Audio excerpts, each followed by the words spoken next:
मुझे अपनी और तेरी बदनामी का डर है तस्रीन। मीनू का खत आपके लिए। इंसान है इसीलिए डरते हैं, शैतान होते तो ना डरते हैं। इजाजत अगर दो तो कदमों में सो लूं, खुदा जाने फिर नींद आए न आए। ये आधी रात को कहाँ से आ रहे हो तुम? ड्रामा सीरियल ज़र्द पत्तों का बन की नेक्स्ट एपिसोड में आप देखेंगे कि मीनू का नशई भाई जब ख़त लेकर डॉक्टर नौफल के पास आएगा और उसे कहेगा कि मीनू ने आपके लिए ख़त भेजा है, वो भी देखकर हैरान हो जाएगा और परेशान भी कि मीनू ने जवाब भिजवाया, वो भी किसके हाथ, अपने ही भाई के हाथ। उसकी हैरानगी उसके चेहरे से झलक रही होगी। उसका नशई भाई वैसे तो नशे में इतना धुंध और बेफिक्र होता है, लेकिन बड़ा ही समझदार और ज़हीन भी है। वो भी डॉक्टर नौफल के चेहरे को देखकर खूब समझ जाएगा कि उसे समझाने भी लग जाएगा कि मैं जानता हूँ कि मीनू तुम्हें पसंद करती है, तुम भी काफ़ी हद तक उसे पसंद करते हो, लेकिन देखो प्यार मोहब्बत की बातें गलत नहीं होती, क्योंकि ये गांव है और यहाँ पर लोगों को समझना बहुत ही मुश्किल है। इसलिए मेरी बहन की इज़्ज़त का ख्याल रखना। उसे पढ़ने का बहुत शौक़ है, पढ़ाई में उसकी मदद करो और गांव में उसे बदनाम होने से भी बचा लो। नौफल जान जाएगा कि मीनू वो भी उसे पसंद करती है, लेकिन उसे बता नहीं पा रही, और फिर अगर ऐसा ना होता तो वो अपने ही भाई के हाथ ख़त ना भिजवाती। जब वो ख़त खोलेगा तो होंगे उसमें बहुत सारे सवाल। नौफल को वो सारे जवाब भी मिल जाएंगे जो मीनू को लिखे होंगे। वो खुश हो जाएगा और मुतमईन भी कि मीनू भी उसे पसंद करती है। इतनी बेचैनी के आलम में वो अपने बाप तक को बता देता है कि मैं मीनू के बगैर नहीं रह सकता। मीनू मुझे कोई जवाब ही नहीं दे रही। मुझे मीनू से इतनी मोहब्बत हो गई है कि मुझे लगता है कि मैं मीनू के बगैर कुछ भी नहीं। उसका बाप उसे समझाता है कि मोहब्बत नहीं, ये तो इश्क हो गया है, और देखो अगर वो तुम्हें जवाब ना दे तो समझ जाना कि वो तुमसे मोहब्बत नहीं करती।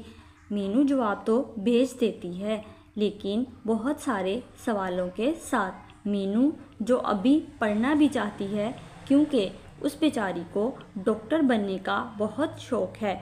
नौफल जो ख़त पढ़ने के बाद बहुत देर से घर जाएगा, सरताज चची उससे पूछेगी कि इतनी देर से कहाँ थे, इतनी देर क्यों लगा दी। नौफल हिचकिचाते हुए बताएगा कि मुझे क्लिनिक में देर हो गई थी और फिर मीनू का भाई आ गया था।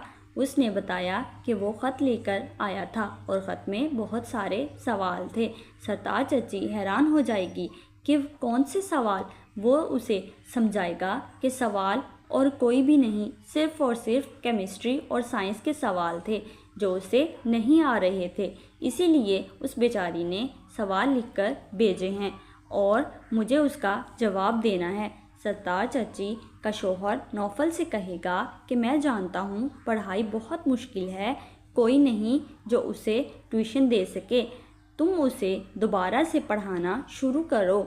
और सरताज चची कहेगी बिल्कुल नहीं, लोग बातें करेंगे। नौफल कहेगा कि ये ख़त उसका भाई लेकर आया था और वही बेचारा कह रहा था कि मेरी बहन की तरफ तवज्जो दो, उसे पढ़ाओ, वो पढ़ना चाहती है, डॉक्टर बनना चाहती है। सरताज चची हैरान हो जाएगी कि ये कौन सा भाई है, सारे भाई तो उसके ख़िलाफ़ हैं। फिर वो बताएगा वो जो शहर से आया है और वही मुझे बता रहा था कि वो मुझसे पढ़ना चाहती है। इस तरह से सरताज चची का शौहर उसे कहेगा कि मेरी मानो तो तुम मुझसे दोबारा से ट्यूशन देना शुरू कर दो।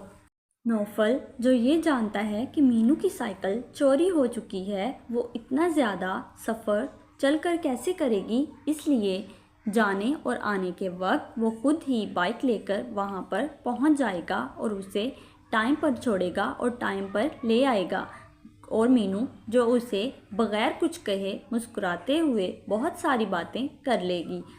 इस तरह जब वो बाइक पर बैठेगी और उसके कंधे पर हाथ रखेगी, नौफल उसे इस बात की बहुत ज़्यादा खुशी है और उसे इत्मीनान भी हो जाएगा कि मीनू भी उसे बहुत ज़्यादा चाहती है और पसंद भी करती है। इस वजह से उसे यकीन हो जाएगा کہ ان دونوں کی محبت ایک دوسرے کے لیے بڑھتی ہی جا رہی ہے، کم نہیں ہو رہی۔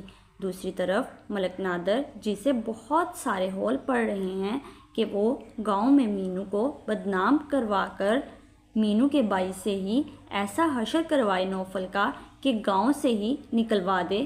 دوسری جانب مینو کے بھائی اب کچھ کرنے والے بھی نہیں ہیں، کیونکہ اس کے والد نے اسے صاف صاف کہہ دیا ہے کہ میری بیٹی کو تنگ کرنے کی ضرورت نہیں ہے، نہیں تو میں تم سب کو اس گھر سے ہی نکال دوں گا ورنہ۔ اس لیے وہ سب اب بے بس ہونے والے ہیں۔ ملک نادر نسرین کو دھمکاتا ہے۔ نسرین کی ملاقات جب افضل سے ہوگی تو وہ اسے سارا قصہ سنائے گی، کس طرح ملک نادر نے اسے رات کے اندھیرے میں آ کر اسے ڈرانے لگا اور دھمکانے لگا کہ بہت ہو گیا، تم چھپ چھپ کے افضل سے ملتی ہو۔ افضل کہے گا کہ میں جانتا ہوں کہ ملک نادر تمہارے اور میرے خلاف بہت غلط باتیں کرتا ہے، وہ جان بوجھ کر ایسا کر رہا ہے تاکہ تم اپنی بیٹی کا کیس واپس لے لو، لیکن اگر تم اپنی بیٹی کا کیس مضبوط کرنا چاہتی ہو اور آگے چاہتی ہو کہ تمہیں انصاف ملے، تم مجھے آتے جاتے دیکھ کر کبھی بھی نہ میری طرف دیکھنا اور نہ بات کرنے کی کوشش کرنا۔ یہاں کے رہنے والے لوگ بہت ہی غلط ذہنیت کے مالک ہیں، اس لیے ہم دونوں کو احتیاط سے چلنا ہوگا۔ ہم لوگ انسان ہیں اور اس لیے ایسی باتوں سے بھی ڈرتے ہیں۔ شیطان ہوتے تو کبھی بھی ملک نادر سے نہ گھبراتے بلکہ اس کے منہ پر اسے جواب دیتے۔ مزید اس طرح کی ویڈیوز دیکھنے کے لیے میرے چینل کو لائک اور سبسکرائب